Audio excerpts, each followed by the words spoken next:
a te sta finendo. E l'asta del fantacalcio si avvicina. Fantalgoritmo è il miglior strumento per aiutarvi a scegliere gli obiettivi su cui puntare. Da oggi è possibile iscriversi a una nuova lega di fantacalcio a premi pensata proprio per i tifosi del Milan. In palio ogni settimana una maglia del Milan, oltre a tantissimi prodotti Apple per la classifica finale. Cosa aspetti? Trovi il link d'accesso in descrizione e sulle storie Instagram di Radio Rossonera. Il costo di iscrizione è di soli 20 euro, ma in più otterrai tutte le statistiche e le funzioni premium di Fantalgoritmo. Giovedì 5 settembre 2024, ben ritrovati con il mio secondo editoriale per il canale YouTube di Radio Rossonera. Parto con ringraziarvi per tutti i commenti che ho letto nel mio primo editoriale, l'avete seguito in tanti, quindi volevo ringraziarvi per tutto quello che mi avete scritto, complimenti, critiche, consigli, osservazioni interessanti, insomma tutto. Spero che anche questo editoriale vi possa interessare. Vi invito a lasciarci un like se appunto riterrete questo video degno del vostro like, di lasciarvi un commento con le vostre riflessioni, i vostri commenti, i vostri consigli e di iscrivervi come sempre al canale YouTube di Radio Rossonera e poi se volete abbonarvi anche. Ma partiamo subito con il primo tema di questo secondo editoriale, lo vedete sottolineato in giallo, il caso della settimana, caso Teo e Leao. Errori di tutti. Perché ho scritto errori di tutti? Perché parto da quando Luca Bianchin, collega della Gazzetta dello Sport, uscì con questa notizia secondo cui la sera prima di Lazio-Milan Fonseca rivoluziona la formazione del Milan, Teo e Leao fuori dai primi 11. Perché parto da lì? Parto da lì perché io in quel momento ho pensato, a parte perché è una scelta strana, nel senso che comunque è sempre un allenatore che lascia fuori i due più forti, a mio parere, della squadra. Ma il mio non è stato tanto per la scelta, che ripeto è discutibile, però come ho letto ovunque, anche nei commenti, nelle nostre trasmissioni, eccetera, me lo scriverete anche qui, immagino. È capitato tante volte nella storia di questo sport che i più forti sono stati lasciati fuori anche giocatori molto più forti di Teo Hernandez e Raffaele, su cui sono d'accordo, cioè è vero che è sempre capitato in tante squadre, non solo al Milan.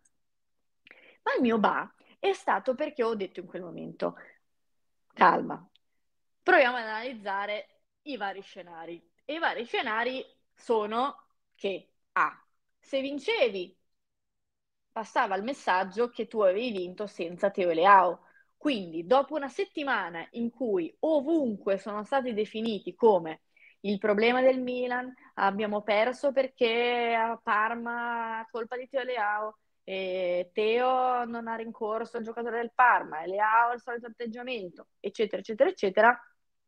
Se tu vinci pure a Roma senza Teo e Leao, oddio, polemiche su polemiche, rischi di perdere almeno temporaneamente, mentalmente, i giocatori, perché così è, dopo una settimana del genere, e quindi ho detto, pure se vinci, quindi se porti a casa questi benedetti 3 punti che ancora non sono arrivati, però è un rischio, è un rischio. Altro scenario, se non vinci, ovviamente critiche su critiche a Paolo Fonseca, che ha fatto una scelta molto, molto, ma molto discutibile. Torno alle parole di Fabio Capello, con cui io difficilmente sono in disaccordo. Perché penso le sue parole? Perché ha espresso esattamente il pensiero che ho su questa situazione. Ve le vado a rileggere. Capello dice, mai fatto, ovvero lasciare fuori 2 giocatori forti. I problemi li risolvevo prima. Tu in questa maniera li hai colpevolizzati dei risultati negativi. Io chiedo di più, ma non li colpevolizzo. Sono i migliori. A Parma e anche a Roma il gol nasce da loro. Devi conoscere il valore del giocatore e come recuperarlo. Poi loro hanno fatto il capriccio. Qui ovviamente si riferisce al famoso cooling break di cui parleremo tra poco. Il problema è questo. Il problema è che tu, invece che metterli fuori dalla formazione iniziale, potevi benissimo parlarci. Voglio dire che Fonseca non ci abbia parlato, ci mancherebbe.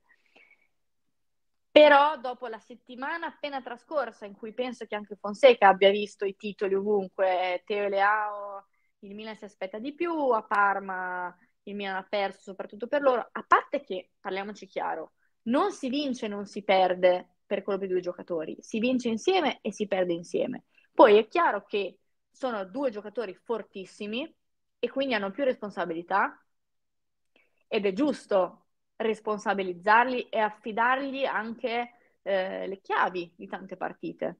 Però che il Milan a Parma abbia perso per Teo e Leao, anche no. Quindi questa scelta, che non so se sia venuta solo da Fonseca più la società, da solo la società, questo tanto ragazzi nella stanza in cui è stata presa questa decisione non c'ero né io né voi. Quindi possiamo comunque arrivare a delle riflessioni, ma la certezza granitica nessuno ce l'ha, a parte i diretti interessati. Ma è una scelta che in un momento così complicato del Milan non ha portato benefici. E torno a quello che vi dicevo all'inizio di questo pensiero, ovvero che se vincevi c'erano delle conseguenze negative da un lato, se perdi delle conseguenze negative dall'altro, oltre al fatto che ovviamente hai perso. E invece com'è andata? È andata che il Milan ha pareggiato, stava vincendo il primo tempo con quegli 11 senza Teo Leao, ma la squadra comunque poi si è sciolta, ha preso i soliti 2 gol, tra l'altro onestamente non ho visto così bene, quindi Leao e Teo entrano sul 2-1 per la Lazio e Leao fa gol subito, quindi anche qui polemiche su polemiche. Poi è arrivata questa scena, chiamatela come volete, del cooling break, in cui cooling break, loro erano appena entrati, non partecipano al cooling break, Teo si beve una bottiglietta d'acqua da solo e Leao aspetta con le mani sui fianchi che finisca il cooling break. Ora, Teo va a parlare dopo la partita dicendo che erano appena entrati, non avevano bisogno del cooling break. Sicuramente l'errore c'è perché la scena non è bella, non è assolutamente bella, si poteva evitare, però anche qui si poteva evitare tutto dal principio, per me, perché se tu avessi fatto capire che Teo non è in forma, perché può starci, perché neanche Fofana per me è in forma, ragazzi, lo vedete, è arrivato tardi, ha fatto gli europei, ha iniziato dopo, quindi è sempre capitato, soprattutto inizio stagione, quando ci sono delle competizioni nazionali in estate, no? Che i giocatori arrivano magari fuori forma, ci vuole del tempo, però c'è modo e modo di spiegare, c'è modo e modo di affrontare le situazioni. Io non, sapete, ho visto che tanti di voi, ma anche non solo voi, tanti addetti ai lavori hanno parlato di una mancanza di dirigenza, se ci fosse stato Maldini non sarebbe successo. Io non so se sarebbe successo, perché posso avere la prova del 9, cioè la controprova non c'è. Sicuramente certe cose non si vedevano prima. Poi c'erano tanti altri problemi, sì, come ovunque. Però credo che queste situazioni si vengono a creare, non voglio giustificare i giocatori, sono chiara, però sono situazioni che si vengono a creare anche quando il bicchiere è un po' pieno, è un po' pieno. E qui passo al secondo punto di questo editoriale, ovvero è solo settembre, rotta da cambiare. Perché ho scelto questo titolo? Perché ragazzi è solo settembre e io mi sto trovando a fare delle riflessioni che dico, qui bisogna veramente cambiare la rotta perché siamo solo a inizio stagione, il Milan ha giocato solo 3 partite male perché non ha mai vinto, però bisogna invertire la rotta perché la stagione è appena iniziata. Io non posso sentir già parlare di stagione già finita, campionato già finito, è già tutto scritto, il Milan farà fatica ad arrivare in Champions, ma non perché gli addetti ai lavori non lo possono scrivere o non lo possono dire, cioè mancherebbe, ognuno è libero di dire quello che vuole, ma perché tu sul campo non lo devi far vedere. Tu sul campo devi cambiare rotta, devi invertire questa tendenza innanzitutto di subire gol da chiunque si presenti, sia a San Siro e chiunque ti si presenti in trasferta,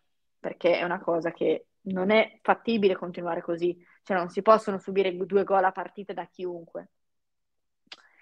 E poi tutto il resto, polemiche su polemiche, ma le polemiche, ragazzi, nascono se ci sono i fatti che le fanno nascere, cioè non è che le polemiche nascono perché i giornalisti sono brutti e cattivi, le polemiche nascono quando c'è del materiale per farle nascere, come ad esempio il cooling break, come ad esempio la scelta di tirare fuori i 2 più forti dopo un pareggio o una sconfitta. Le polemiche nascono quando ci sono i fatti che le fanno nascere. E proprio su questo mi viene da pensare alla polemica fatta uscire subito dopo Lazio-Milan, ovvero Ibrahimovic in vacanza. Ibrahimovic non era presente all'Olimpico perché era in vacanza. Ora, Furlani durante la conferenza stampa di presentazione di Tammy Abraham ha spiegato che Ibrahimovic aveva già preso un impegno ancora prima di firmare il suo accordo con il Milan, quindi si parla di novembre 2023. Ammesso che spesso quando si prova a mettere la toppa è peggio di quando si è creato il buco, ma vabbè. Però, ma è possibile che dopo una partita che tu hai pareggiato in quel modo ed è la terza partita che non vinci, con 2 punti in classifica e basta, il primo pensiero è perché tanto ragazzi qualcuno l'ha fatto uscire, cioè non l'ho fatto uscire io e i giornalisti che l'hanno scritto non penso che siano andati a controllare le tabelle degli aeroporti di Milano. Primo pensiero sia far uscire che Ibra è in vacanza. È utile? È utile o alimenta l'ennesima polemica attorno ad una squadra che non sta vivendo un bel periodo? E qui torno alla frase rotta da cambiare. La rotta è da cambiare perché così è difficile andare avanti. È difficile andare avanti innanzitutto perché in 3 partite che il Milan ha giocato si sono visti gli stessi identici errori.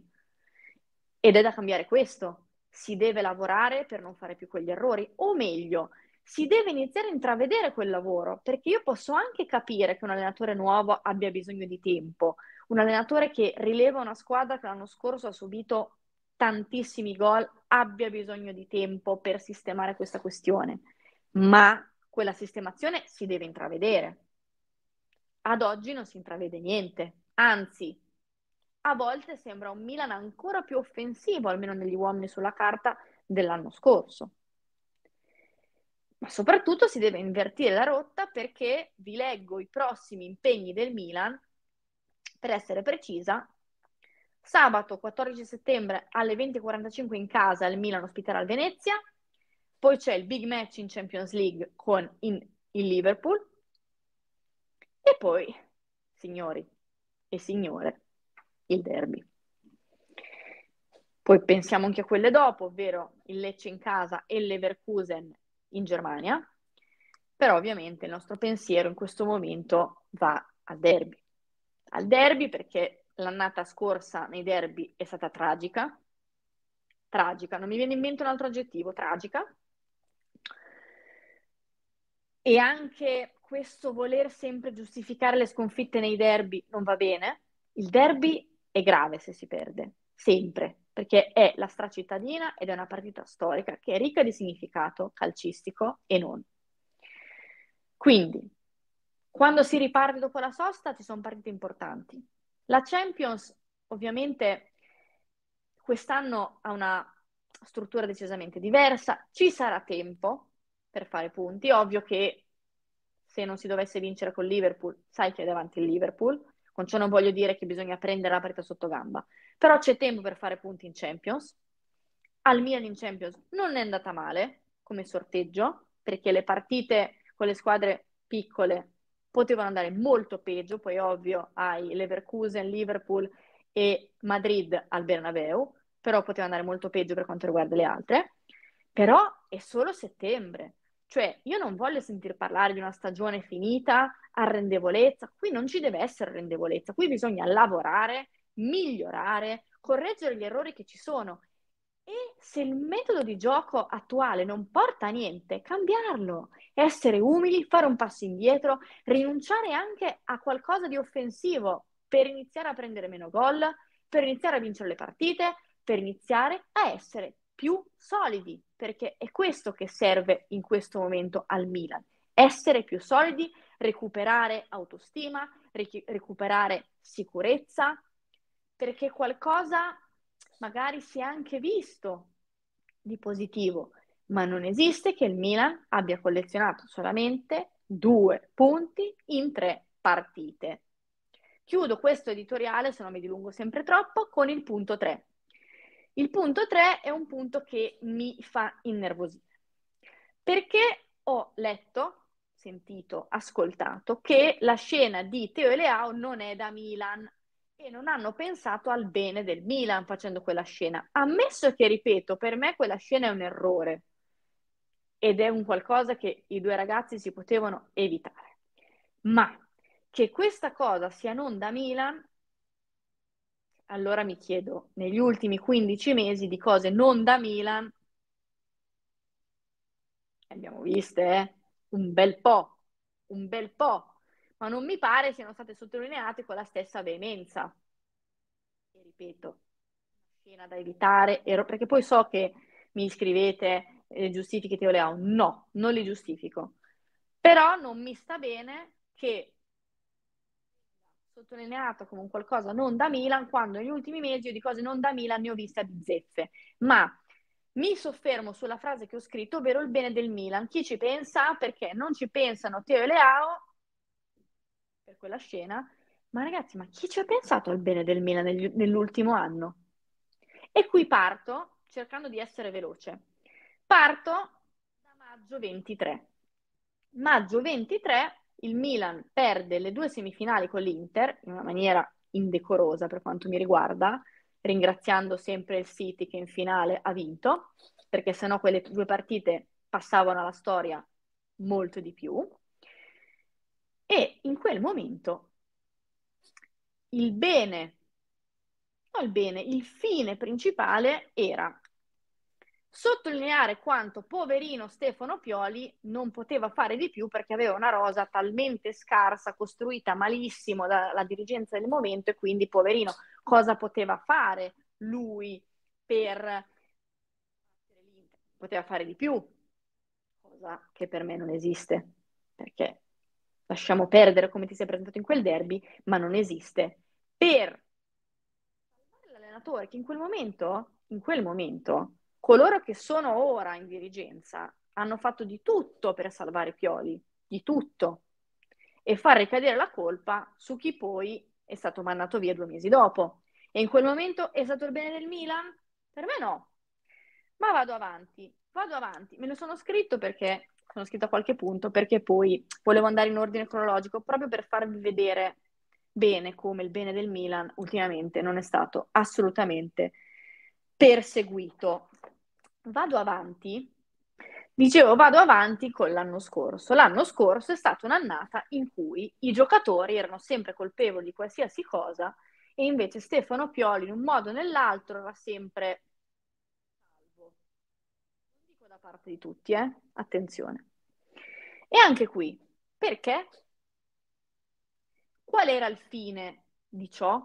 Colpevolizzare costantemente i giocatori e invece, io mi ricordo ragazzi un titolo, Pioli con il cuore vince. Ma perché? Ma perché? Lì dov'era il bene del Milan? Quando non si pensava mai a difendere i giocatori, che per carità, avranno sbagliato tantissimo, continuano a sbagliare e sbaglieranno. Ma perché? Perché? Lì dov'era il bene del Milan? Ma passo al punto 3. Il punto 3 è che tu, dirigenza, società, chiamatela come volete, attuale del Milan, dopo l'anno scorso in cui si è visto palesemente che mancava un direttore sportivo, continui nell'errore. E neanche quest'anno decidi di inserire in dirigenza un direttore sportivo, che non è la figura di Ibrahimovic che è stata messa l'anno scorso a dicembre per provare a mettere una pezza. con tutto il rispetto per Zlatan Ibrahimovic, un direttore sportivo con esperienza serviva. Ma ancora una volta non è stato fatto bene il Milan, perché si è pensato che magari una figura potesse, non so, alterare gli equilibri, eccetera, eccetera. E qui si collega al punto 4, ovvero la scelta di un allenatore. Il campo era al quarto posto. I primi tre c'erano sicuramente il fatto che non interferisse troppo le dinamiche del gruppo di lavoro. A me non piace dire che è stato scelto Fonseca perché si faceva andare bene i giocatori, perché si faceva andare bene le cose. Non mi piace, non mi sembra rispettoso. Però sicuramente quando si è scelto un nuovo allenatore si è scelto in base a questo anche, soprattutto. Si è scelto affinché non interferisse nelle logiche del gruppo di lavoro. Chiudo con il quinto punto, ovvero il fatto che frenesia, tanta frenesia nel mercato di quest'estate, che ti ha portato a mettere alla porta Luka Jovic dopo averlo confermato, avergli dato la 9, la situazione Benasser, in cui tu, se ti metti in quella situazione, devi innanzitutto averlo ceduto, ma soprattutto avere il sostituto, cosa che non mi pare sia stata così. Ora ti ritrovi con un attaccante che non è stato inserito in lista Champions e non so come verrà gestito, Benasser da reintegrare, Benasser ha saltato le ultime 2 partite perché non è stato portato nemmeno a Parma. È una situazione in cui anche qui il bene del Milan, squadra che deve vincere le partite, non è stato fatto. Con questo vi saluto e vi ringrazio, spero che questo editoriale vi sia piaciuto, insomma, sia stato piacevole da ascoltare, vi auguro buona giornata e a presto.